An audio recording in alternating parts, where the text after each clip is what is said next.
व्यक्त करत असताना आपण तितकी खबरदारी घेतली पाहिजे आणि तितकं शांत चित्ताने आपण तो कार्यक्रम नेहमीपेक्षा जास्त आपण साजरा केला पाहिजे. तुम्ही पुढे फोटो पाहिले तर त्यामध्ये ज्यांना आपण त्याग माता असं म्हणतो, ज्यांना खऱ्या अर्थानं आपल्या वैयक्तिक आयुष्यात खूप त्याग करून ही रयत शिक्षण संस्था जन्माला घातली. खऱ्या अर्थानं आपल्या सर्वांना माहिती आहे की कर्मवीर भाऊराव पाटील या रयत शिक्षण संस्थेचे संस्थापक जरी असले तरी त्यांच्या मागे असणारी, मागे नव्हे तर खांद्याला खांदा देऊन सोबत असणारी जी माता होती, जिला आपण रयत माऊली त्याग माता म्हणतो, त्या लक्ष्मीबाई भाऊराव पाटील. खरं तर मध्ये तुम्ही फोटो पाहिला तर त्या आहे आपल्या महाराष्ट्राचं नव्हे, देशाचं नव्हे तर या पूर्ण जगाचं प्रेरणास्थान आपण ज्यांना म्हणू, ज्यांना 2 छत्रपती महाराष्ट्रामध्ये घडवले, त्या राजमाता जिजाऊ. आणि त्यांच्या शेजारी जर आपण एक फोटो पाहिला तर ती माऊली म्हणजे जिचा आपण अगदी प्रातस्मरणीय, म्हणजे सकाळी उठलं तर प्रत्येकाला तिचं स्मरणच केलं पाहिजे, त्यांची आठवणच काढली पाहिजे, ज्यांच्यामुळे आज मुली शिकल्या, महिला शिकल्या आणि एकूणच अगदी आकाशाकडे भरारी घेत आहेत, त्या ज्ञानमाता सावित्रीबाई फुले. आज आपण त्या तीनही मातांच्या फोटोंना अभिवादन केलं. जगामध्ये वेगवेगळ्या कारणासाठी किंवा वेगवेगळ्या हक्कांसाठी महिला दिन साजरा केला जातो, परंतु आपल्याकडे या फोटोतील 3 कारणं आणि महाराष्ट्रातील अत्यंत कर्तृत्ववान महिला पाहिल्या तर त्यांच्या सगळ्यांचा आदर्श आणि त्यांना एक वंदन म्हणून आज आपण हा महिला दिन साजरा करतोय. आजच्या या महिला दिनानिमित्त तितकंच कर्तृत्व संपन्न आणि आदर्श व्यक्तिमत्व आपल्याला प्रमुख पाहुणे म्हणून लाभले, त्यांचा सन्मान आपण शाळेच्या वतीने करणार आहोत. आपल्या जिजामाता अध्यापिका विद्यालयाच्या प्राचार्य सौ विश्रांती कदम मॅडम यांचा आपण शाळेच्या वतीने सन्मान करतोय. आपल्या मुख्याध्यापिका भोसले मॅडम यांना विनंती असेल की आपण त्यांचा सन्मान करायचा.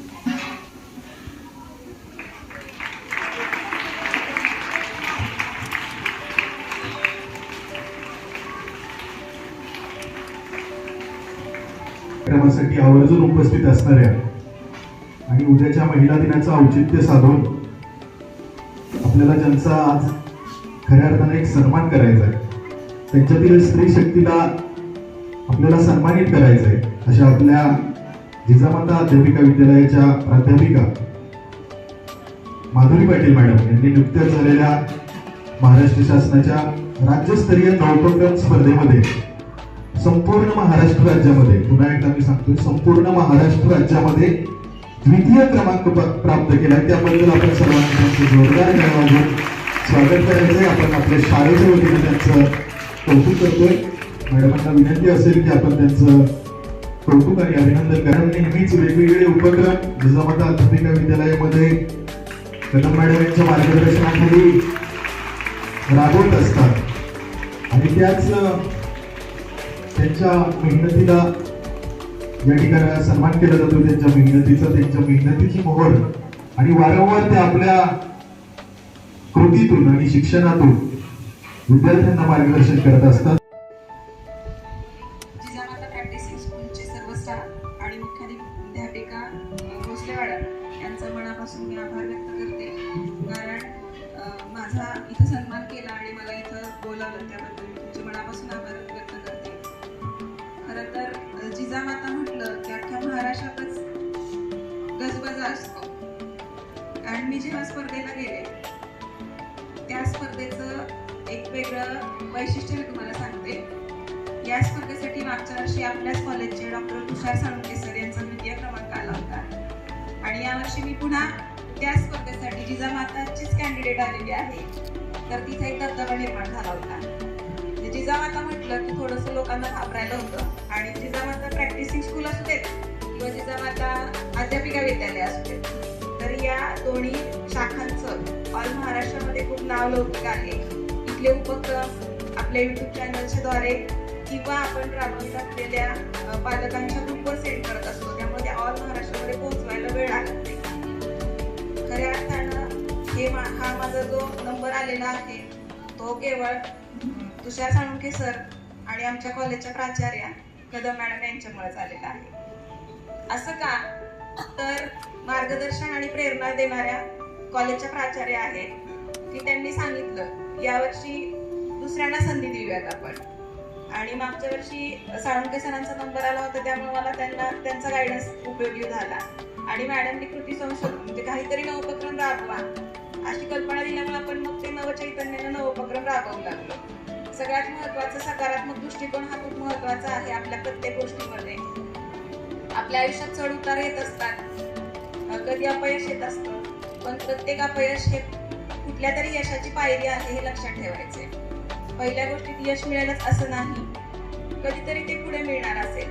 आणि जेव्हा आपल्याला यश मिळत नाही तर यश का मिळत नाही याची आपण आधी कारणं शोधली पाहिजेत. आणि मग ती कारणं शोधली की आपण यशाच्या पाठीमागे लागणार आहोत. मागच्याच वर्षी राज्यामध्ये प्रिन्सिपल मॅडम यांचा सुद्धा नंबर आला होता व्हिडिओ निर्मितीमध्ये. त्या वर्षीपासून म्हणजे SCRT मध्ये सुद्धा एक दबदबा निर्माण झालेला आहे की वेगळं काहीतरी आहे. आणि ऑल महाराष्ट्रात जर कोणाचं नाव निघत असेल तर फक्त जिजामाताच निघतं. कारण काल पण स्पर्धेला सगळे अधिकारी होते आमच्यासोबत आणि मी प्राध्यापिका होते. प्राध्यापिका आणि अधिकारी यांच्यामध्ये थोडासा अंतर असते. अधिकारी म्हटलं की सगळे अधिकार त्यांच्याकडे असतात आणि प्राध्यापिका म्हटलं की थोडंसं बघण्याचा दृष्टिकोन वेगळा असतो. परंतु तिथं गेल्यानंतर आपलं प्रेझेंटेशन आणि सरांचं मार्गदर्शन मला खूप चांगल्या पद्धतीने मिळालं. आणि मी आपला जो दबदबा आहे रयत शिक्षण संस्थेचा आपल्या कॉलेजचा तो टिकवून ठेवण्यात मला यश मिळालेलं आहे. आणि मी तर म्हणेन हा यश सन्मान माझा नाही आहे, हा सन्मान जिजामाता कॉलेजचा आहे. कारण जिजामाता कॉलेजमुळे मला एक नवीन ओळख मिळाली. मला लोकांपर्यंत पोहोचते तर मी माधुरी पाटील म्हणून नाही तर जिजामाता अध्यापिका विद्यालयाच्या माधुरी पाटील आहे हे नाव लौकिक मिळालं. त्यामुळे माझा सन्मान म्हणतच नाहीये, तो माझ्या कॉलेजचा सन्मान आहे, तो माझ्या विद्यार्थिनीमुळे मला मिळालेला आहे आणि तो माझ्या सहकार्यांमुळे मला मिळालेला आहे. एवढं मी बोलते आणि तुम्हाला सगळ्यांना सांगते की तुम्ही सुद्धा सगळेजण प्रत्येक स्पर्धेमध्ये सहभागी व्हा. यश येऊ अगर न येऊ ऍटलीस्ट आपण सहभागी घेणं सुद्धा गरजेचं आहे. आणि मग आपण जेव्हा सहभागी होऊ तेव्हा आपल्याला कळणार आहे कोणत्या चांगल्या बाबी आहेत, कोणत्या वाईट बाबी आहेत. आणि जे चांगलं आहे ते सोबत घेऊन जायचं, जे वाईट आहे ते इथंच ठेवायचंय. पुन्हा एकदा मी सगळ्यांना तुम्हाला मनापासून धन्यवाद देते आणि सगळ्या महिलांना महिला दिनाच्या हार्दिक हार्दिक शुभेच्छा देते. धन्यवाद. विश्रांती कदम मॅडम.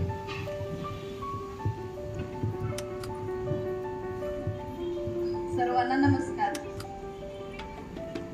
जिजामाता प्रायव्हेट स्कूलच्या मुख्याध्यापिका चैताली भोसले मॅडम, सर्व शिक्षक आणि या ठिकाणी काही पालक उपस्थित आहेत आणि तुम्ही सगळे बालचिमुकले.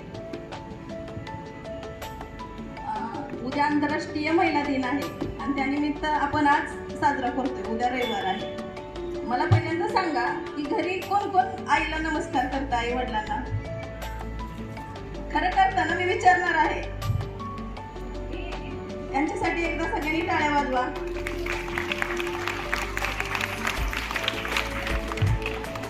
आणि आपल्या समोर फोटो ठेवलेले आहेत. हे कोणकोणते फोटो आहेत कोण कोण सांगेल? पहिला फोटो कोणाचा आहे? अरे वा, छान. दुसरा? अरे वा. तिसरा? मग आज मी सावित्रीबाई फुलेंची तुम्हाला एक छोटीशी गोष्ट सांगते. सावित्रीबाई फुले ज्यावेळेला तुमच्यासारख्या लहान होत्या की नाही त्यावेळेला त्या आपल्या वडिलांच्या बरोबर बाजारला जायच्या. आणि बाजारला गेल्यानंतर तुम्ही तसं बाहेर गेल्यानंतर लगेच तिथे खायला सुरुवात करता काही असेल तर. मग तिला जिलेबी आवडायची सावित्रीबाईंना आणि जिलेबी घेतली वडिलांच्याकडून मागून. आणि तिथे आहे ना एक ख्रिस्ती मिशनऱ्यांचा कार्यक्रम सुरू असतो. ते जिलेबी खात असतात, कार्यक्रम बघत असतात आणि तिथल्याच एका अधिकाऱ्याच्या ते लक्षात येतं. मग ते त्या सावित्रीजवळ येतात आणि ते म्हणतात, तू रस्त्यावरती जिलेबी का खातेस? तर ती म्हणते, मला आवडते म्हणून मी खाते. तर ते म्हणतात, तसं नाही, असं रस्त्यावरती कुठलाही पदार्थ खायचा नसतो. आणि मग ती कसं शहाण्या मुलींचं, तुम्ही कसं शहाण्या की नाही तसं सावित्रीबाई शहाण्या मुलींसाठी काय करतात, जिलेबी गुंडाळून ठेवतात आणि घरी गेल्यानंतर खातात. असं बाहेर कोण कोण खातं? अरे वा, सगळी गुणी बाळा आहेत. छान छान. आता आम्हालाच तुमच्यासाठी टाळ्या वाजवायला पाहिजे. खरोखर खूप चांगली सवय आहे ही. आता मी तुम्हाला दुसरी एक अशी छोटीशी गोष्ट सांगणार आहे, मनस्वी. कदाचित आमच्या सगळ्या सहकार्याने पुस्तक वाचलेलं असणार आहे मनस्वीचं. ही मुलगी ज्या वेळेला जन्माला आली, अगदी 20व्या दिवशी, बघा जन्मल्यापासून 20व्या दिवशी आहे ना, तिच्या डोळ्याला कॅन्सर झालाय असं डॉक्टर सांगतात. आणि त्यावेळेला मग तिच्या आईला सांगतात की बाळाचे डोळे काढावे लागतील. त्यावेळेला तिची आई रडते की माझ्या बाळाचे डोळे काढले तर माझी मुलगी कसं जग बघू शकेल. पण थोड्या दिवसानं ती सावरते, का तर पर्यायच नसतो. मग त्या मनस्वीचे डोळे काढले जातात. ती घरी येते. मग तिच्या घरी आजी आजोबा असतात, आई वडील असतात, ते तिला शिकवतात, संस्कार देतात. मग ती म्हणते मला शाळेत जायचंय. मग ठीक आहे, तिला शाळेत घालतात. शाळेत घातल्यानंतर ज्यावेळेला ती 8वीला होती त्यावेळेला त्यांची ट्रिप जाणार होती रायगडला. मग ती शिक्षकांना हट्टच करते की मी ही ट्रिपला येणार आहे. तर तिचे शिक्षक म्हणतात तू डोळे म्हणजे तुला डोळे नाही, तू पाहू शकत नाहीस, तू तिथे येऊन काय करणार आहेस. तर ती काय उत्तर देते माहितीये का? ती म्हणते ज्या शिवाजी महाराजांचा पदस्पर्शाने रायगड पावन झाला तिथल्या मातीला मला स्पर्श करायचंय आणि त्यामुळे मी येणार आहे. मी बघू शकत नसले तर त्या मातीला मी स्पर्श करू शकते. मग तिची आई काय करते, तिला हार्मोनियम आणून देते आणि संगीत क्षेत्रातल्या मग ती 3 परीक्षा उत्तीर्ण होते.